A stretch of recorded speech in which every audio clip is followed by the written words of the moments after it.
ETF index mutual funds నేర్చుకుని stock మార్కెట్లో రాణించాలనుకుంటున్నారా? వెంటనే ఈ నెంబర్కి కాల్ చేయండి.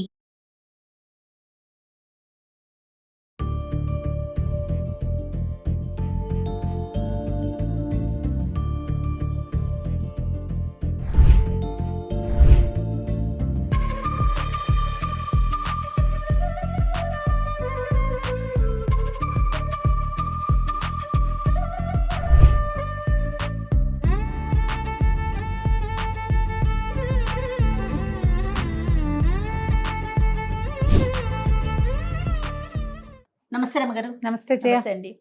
రమగారు, మనకి వినాయక చవితి అనగానే బొజ్జగన్నపైకి ఫస్ట్ చేసేది ఉండ్రాళ్ళు, కుడుములు. కుడుములు. మనం చేసాము గతంలో కూడా, మళ్ళీ ఇంకొకసారి మన ప్రేక్షకులందరి కోసం కూడా చేసి చూపిద్దామండి.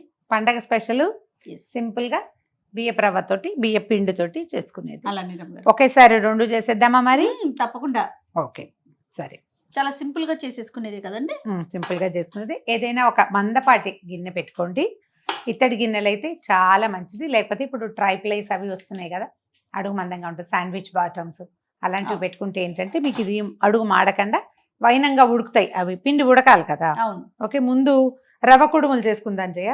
వీటికి బేసిక్ పొద్దున్న నిద్ర లేవగానే తలంటి పోసుకోగానే ఫస్ట్ చేయాల్సింది, ఒకవేళ గారెలు వేసుకుంటే గారెల పప్పు నానబెడతాం కదా, అట్లాగే శనగపప్పు నానబెట్టి పక్కన పెట్టుకోండి. అది ఎంత కావాలి మనకి, మనం చేసే దాన్ని బట్టి. ఒక గ్లాస్, నా చేతి సైజ్ చూడండి, ఉజ్జి గ్లాస్ అయితే ఒక 2-3 స్పూన్లు, పెద్ద గ్లాస్ అయితే ఒక పావు గ్లాస్ అయినా నానబెట్టుకోండి. ఇప్పుడు ఇందులో చూడు నానబెట్టి పెట్టాము. ఇది ఉండ్రాళ్ళకి కుడుములకి రెండిటికి మనకి శనగపప్పు కావాలి. ఆ గ్లాస్తో 2 గ్లాసులు నీళ్ళు పోయి మొదట. నానిన శనగపప్పు అయితే తేలిగ్గా ఉడుకుతుందండి, రవ్వ తొందరగా ఉడికిపోతుంది.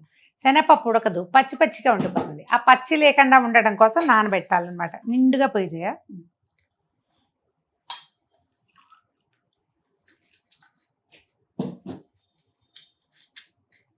ఇంకొక పావు గ్లాస్ పోయి, మనం ఏ కొలతతో చేయదలుచుకున్నామో ఆ కొలతతోటి 2 కొద్దిగా పావు నీళ్ళు పోయండి, సరిపోతుంది. ఇప్పుడు ఈ నీళ్ళు పెట్టగానే నానబెట్టి పెట్టుకున్నాం కదా, ఆ శనగపప్పుని ఒకసారి శుభ్రంగా కడిగేసి ఇందులో వేసేద్దాం.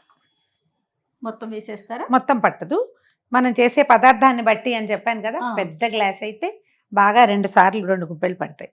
ఇప్పుడు మనం వేసేదేమో చిన్న గ్లాస్ రవ్వ చేస్తున్నాం కదా, చాలు. పప్పు ఎక్కువైపోతుంది. అదేనండి. నీళ్లు మరిగి ఈ లోపల నిదానంగా ఏంటంటే ఈ శనగపప్పు నానిపోయి ఉంది కదా, అది కొంచెం ఉడుకుపడుతుంది, సరిపోతుంది. నీళ్ళు మరగనిద్దాము. ఓకే. నీళ్ళు బాగా తెరులుతున్నాయి చూసావా, శనగపప్పు కూడా ఉడుకుపట్టింది. మనం రవ్వ పోసాక మిగిలిన పప్పు ఉడుకుతుంది. అట్లా సిమ్లో పెట్టండి. దీనికి సరిపడా ఉప్పు వేసేద్దాము.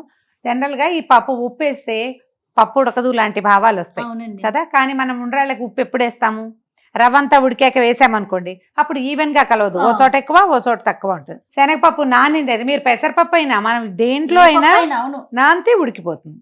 జస్ట్ ఒక ఉడుకు వస్తే చాలు కదా రమ్మగారు. చాలు, చాలు. ఉప్పు సరిపడా వేయటం. ఓకే. ఓకే, తర్వాత దీనికి సరిపడా జీలకర్ర, ఒక చిన్న స్పూను జీలకర్ర వేద్దాము. ఆ టేస్టే వేరు.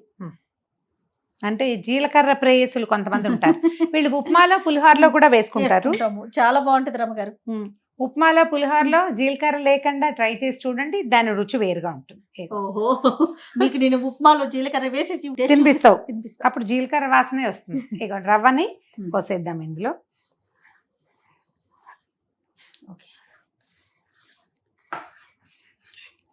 హైలో ఉంచొద్దు, సిమ్లో పెట్టి సాధ్యమైనంత చిన్న స్టవ్ మీదకి కనుక దీన్ని మార్చుకుంటే నిదానంగా రవ్వ ఉడుకుతుంది, దాంతోపాటు శనగపప్పు సగపడి ఉడికిపోయింది, అది ఉడుకుతుంది అనమాట. స్టవ్ మీదకి మార్చేసేద్దాము. ఈ స్టవ్ ఆపేసి ఆ స్టవ్ వెలిగిద్దాం. చిన్న స్టవ్ మీదకి మార్చి దీన్ని తిప్పద్దు, మూత పెట్టి వదిలిపెట్టేసేయండి. ఒక్క 4-5 నిమిషాలు. మీకు మీ గిన్నె పలచగా ఉంది, ఈ రవ్వ అడుగంటుతుంది, ఇలాంటి భయాలు ఉంటే పైన పెట్టిన మూతలో కాసినన్ని నీళ్లు పోయండి. అప్పుడు ఏమవుతుంది, అడుగుది చక్కగా వైనంగా ఉడుకుతుంది. అంతే పద్ధతి. కొద్దిగా నీళ్ళు పోసి పెట్టాను అడుగంటకుండా ఉంటుందని. చూడండి, రవ్వ ఉడికిపోయింది, కనిపిస్తుంది. ఓకే, ఒకసారి కిందకి పైకి తిరిగేసి దీన్ని దించి పక్కన పెట్టుకోండి. ఇప్పుడు ఇట్లా శుద్ధగా ఉంది కదా, ఈజీగా ముద్ద అయిపోతుంది. పక్కన పెట్టేసుకోండి. ఇది మనకి ఏమంటారు, ఉప్మా లాగా పొడి పొడిగా ఉండకూడదు, కొంచెం శుద్ధగా ఉంటేనే మంచిదన్నమాట. ఇది పక్కన పెట్టండి. మన దగ్గర నీళ్ళ మూత ఉంది కదా, ఉంటే అదే పెట్టేసుకోండి. అది ఇలా అడుగున చెక్కు కట్టకుండా ఉంటుంది అనమాట. లేకపోతే అడుగు డ్రై అయ్యి అడుగునంతా చెక్కు కడుతుంది, అలా అవ్వకుండా. ఇది నెంబర్ 1. ఓకే. ఓకే, ఇప్పుడు నెంబర్ 2 ఇవి ఉండ్రాళ్ళు. బియ్య పిండితోటి చేసుకుంటాము.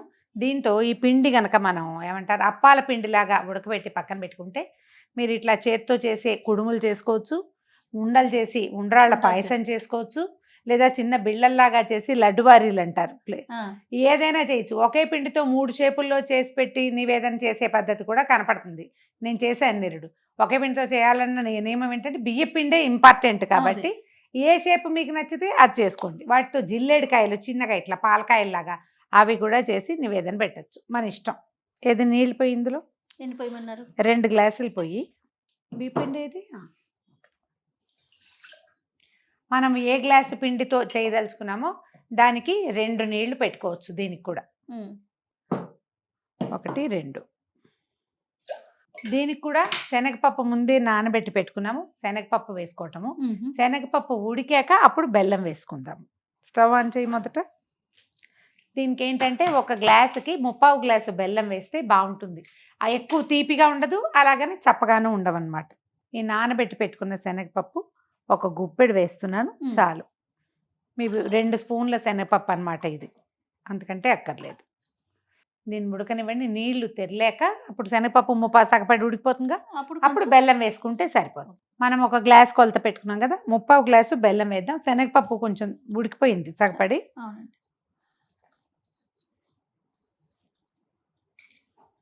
కొలతే పెట్టుకోండి, మీకు ఈజీగా ఉంటుంది. అవును, చాలు రమ్మగారు.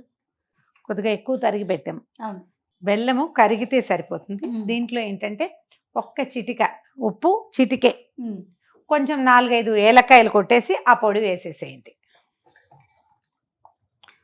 ఉప్పు వేస్తే బాగుంటాయి, బెల్లం కరిగిపోతుంది చూడు. మనం అప్పాలు చేస్తాం కదా, ఆ పిండి ఎట్లా ఉప్పుతాము, ఇది అంతేనమాట. కరగాలి కొద్దిగా బెల్లము.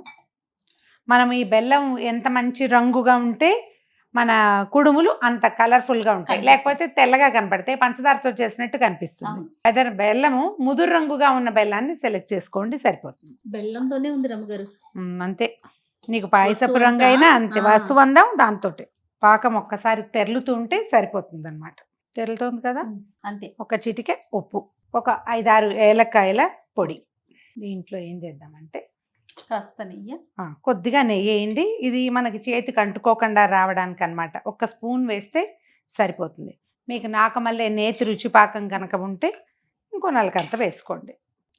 ఇప్పుడు దీన్ని సిమ్లో పెట్టుకుని బియ్య పిండి పోసేద్దాం. మనం నెయ్యి వేసాం కాబట్టి ఉండకట్టదు. నెయ్యి వేయటానికి ప్రధానమైనది ఏంటంటే 1 వాసన గుమగుమలాడుతూ ఉంటుంది, 2వది ఈ పిండి ఉండలు గట్టిపోకుండా ఉంటుంది అనమాట.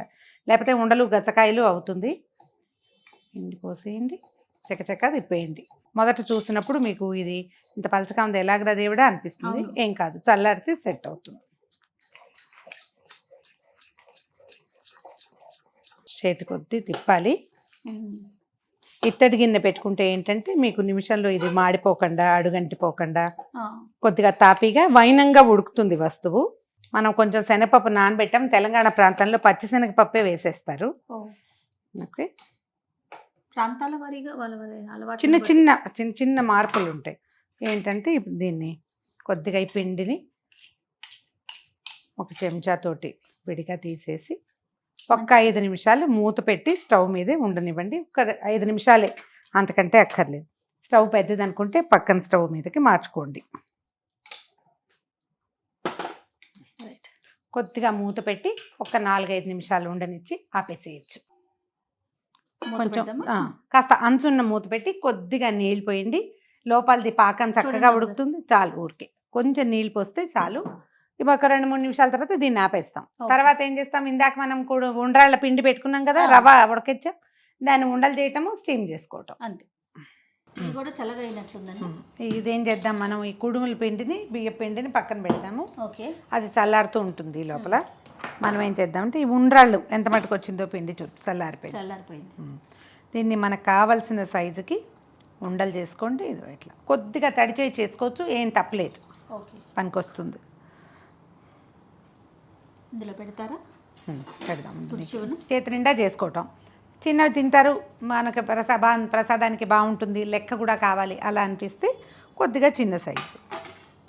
తడి చేయి చేసుకుంటే ఏమవుతుందంటే ఈ అతుక్కోకుండా చక్కగా గుండ్రంగా కూడా వస్తాయి. అవును. తడి చేయి చేసుకుంటే మీకు గుండ్రంగా వస్తాయి, లేకపోతే ఇలా కచకచ అని వంకర తింకరగా వస్తుంది. ఉండలు చేసి పెట్టుకున్నాము ఉండ్రాళ్ళని, వీటిని స్టీమ్ చేసుకోవాలంటే ఆవిరి పట్టాలి. మనం ఏం చేయొచ్చు, ఒక పెద్ద పాత్రలో అడుగుని మంచినీళ్ళు పోసి పైన ఒక బట్టని శుభ్రంగా పిండేసి తడిబట్టని వాసనలాగా కట్టడం, దాన్ని మీకు కట్టేసి ఈ ఉండ్రాళ్ళు పేర్చడం, ఆ బట్టని దాని మీదకి వేసేసి ఏదైనా పెద్ద దాంతో ఇడ్లీ ఎట్లా స్టీమ్ చేస్తాం అట్లా చేయొచ్చు. మన దగ్గర ఒక స్టీమర్ ఉంది, ఇది ఈజీగా ఉంటుంది. కావాలంటే బట్ట ఉండాల్సిందే అంటే దీంట్లోనే ఒక చిన్న నాప్కిన్ పరిచేయండి. నాప్కిన్ పిండాలి, పొడివి కాదు, తడిపేసి వేసుకోవాలి. వేయకపోయినా కూడా బాగానే ఉంటుంది. వీటిని చక్కగా ఇందులో పేర్చేద్దాము. ఇవి కాకుండా ఇప్పుడు ఇంకా ఇట్లా బుట్టల్లాగా వస్తున్నాయి, ఇట్లా ఓపెన్ అయ్యేది, అందులో కూడా పెట్టుకోవచ్చు. మీరు ఎందులో కావాలంటే అందులో స్టీమ్ చేసుకోవచ్చు, ఆవిరి పట్టడమే అంతే. ఇడ్లీ ప్లేట్లో పెట్టి ఇడ్లీ పాత్రలో కూడా పెట్టుకోవచ్చు. ఓకే, కొంచెం తెరిపిగా పెట్టుకుంటే సరిపోతుంది. ఇది తీసి, ఇది నిజానికి ఇడ్లీ పాత్రే, నీళ్ళు పోసాను. ఇది స్టీమ్, దీన్ని దాని మీద పెట్టేసేయటము. ఒక 7 నుంచి 10 నిమిషాల పాటు మీడియం ఫ్లేమ్ ఉంటే సరిపోతుంది, బాగా పెద్ద మంట అక్కర్లేదు. ఆవిరికి ఇవి సర్దుకుంటాయి అన్నమాట, చక్కగా ఉడికిపోతాయి. మధ్యస్థపు మంట మీద 8 నుంచి 10 నిమిషాల పాటు ఉడకనిస్తే సరిపోతుంది. ఇది కొంచెం వచ్చే లోపల మనం అవి మిగిలిన మనం కుడుముల పిండి పెట్టుకున్నాం కదా, అదే బియ్య పిండి బెల్లంలో, దాన్ని కూడా చిన్న ఉండలు లేదా మనకి ఏ షేప్ కావాలంటే అందులో చేసుకోవచ్చు. అవి కూడా చేసేద్దాం.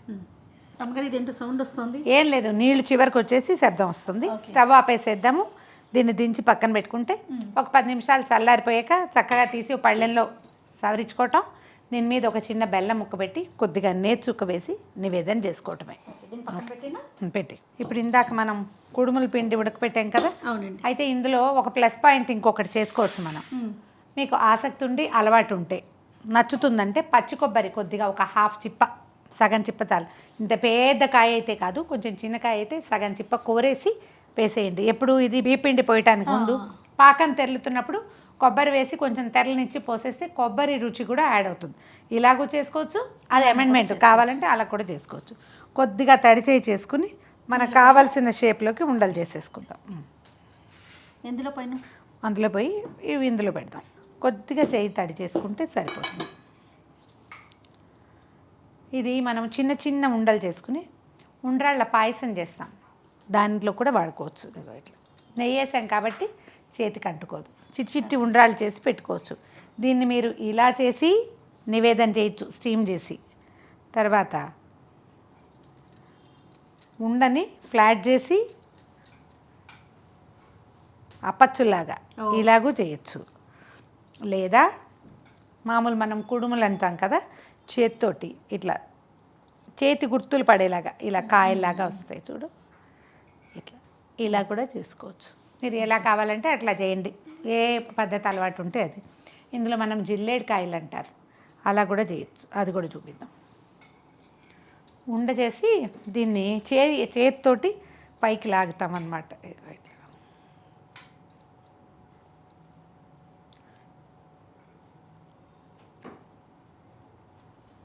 చిన్నవి ఇలా కూడా చేసి పెట్టుకోవచ్చు. గౌరీదేవి షేప్లో చిచ్చుపుడ్ల లాగా ఉంటాయి. మీరు ఎలా చేసినా సరే, మనమైతే అన్నీ ఒకేలా చేద్దాం. జయ చెప్పండి, ఎట్లా కొద్దిగా బాగా నొక్కి నీ చేతి చాలు. ఇట్లా చేసి వీటిని స్టీమ్ చేసుకోవటమే. ఊరికే చూపించడానికి చేసామంతే. చేసి కొద్దిగా చేతికి సరిపడా పిండి తీసుకుంటే సరిపోతుంది. ఈ స్టీమ్ చేసేటప్పుడు ఆ నీళ్లు పొంగి పైకి వచ్చేయకుండా కొద్దిగా మీడియం ఫ్లేమ్లో కనుక స్టీమ్ చేసామంటే ఇవి ఆరిపోతాయి జయ, చక్కగా ఇంకొక రోజు కూడా నిలవ ఉంటాయి. తీపి మరింతగా తీయగా కావాలి ఉడికిన తర్వాత అంటే 1/4 కప్పుకి ఇంకొంచెం పెంచుకోండి బెల్లం, లేకపోయినా బాగుంటుంది. ఇట్లా కూడా ఊరికే అది వేడిగా ఉంటే మన చెయ్యి కాలకుండానే మనం తడి చేసుకుంటున్నాం అన్నమాట. అయిపోయింది కదా. మనం ఏ పాత్రలో నివేదన పెట్టుకుంటామో అందులో చక్కగా వీటిని ఏర్పాటుగా పెట్టేసి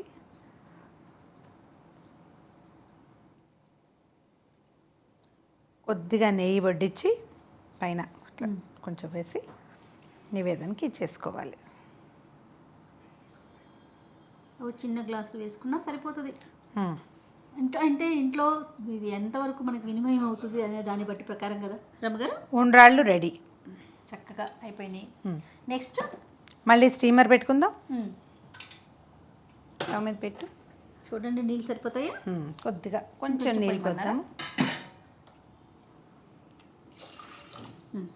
మనం ఇలా చక్కగా ఈ షేప్లో ముఠీల్లాగా ఏమన్నా దాన్ని ముఠియాలు అంటారు, ఈ చేత్తో చేసేవి. గోరుమిట్టిల్లు చేస్తాం కదా.